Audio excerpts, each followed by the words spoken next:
running a D8t today, developing a new borrow pit area here for the scrapers to come in and pick up some of this clay to build a tank dam. So what I did this morning was I pushed up all the topsoil down to that little pile down there, made a long stockpile so the scrapers can pick that up later on. And now we're going to start ripping this, using this ripper on this D8t. It's what we call a multi-shank ripper, and it's a 4-barrel. It's just got 4 hydraulic cylinders. This lower cylinder raises and lowers the ripper, and this upper cylinder tips the ripper shanks back and forth to change the angle on the ripper shanks, make it rip a little better. So when you're ripping the soil with these, of course you got 3 shanks back here. You've got one right about on the center line of the tracks, and one on the center line of the dozer, and one on the center line of the track over here. Kind of get lined up, and you can see how they line up right on the center line of the track. And so you make one pass like this, and you turn around, you line up and try and keep your spacing even. Just run your track right along the edge of that where you ripped, and it'll be about even. As you're ripping, especially in an area like this where we're close to the surface, this kind of surface soil clay here, it's full of roots. And so you get this pile of roots hung up mostly on that center ripper shank. But it'll hang up these roots and drag these roots up out of the ground, and you've got to push them back onto a brush pile later on. So we'll just make part of a pass here and show you what it looks like when you're ripping.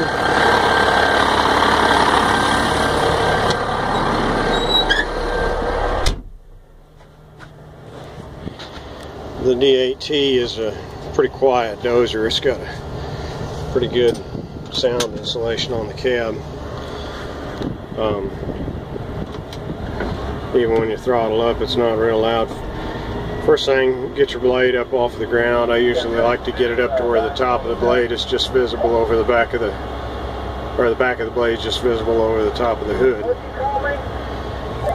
And then you can, this is the ripper control. This runs the ripper shanks up, and that runs it down, and then this control tips it back and forth.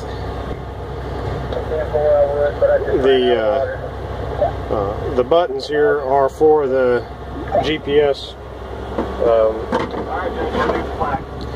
the GPS auto system, which I don't have on this dozer right now, but the dozer is set up for it, so you can raise and lower your the computer then can raise and lower your rippers as needed and rip to an exact depth.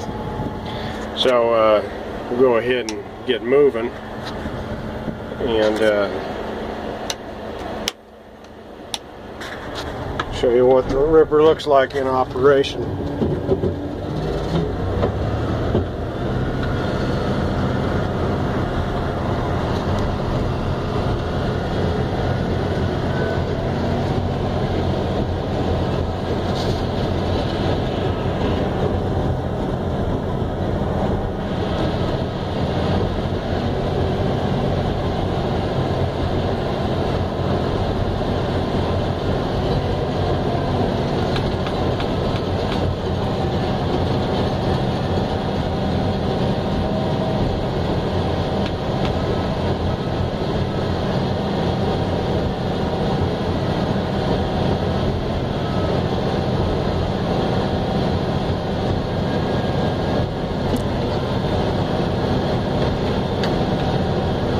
A hard spot like that, and you got to raise up on the ripper, and once you get through it, drop it back down again. And usually kind of set it about where it'll run through the material, whatever your material is.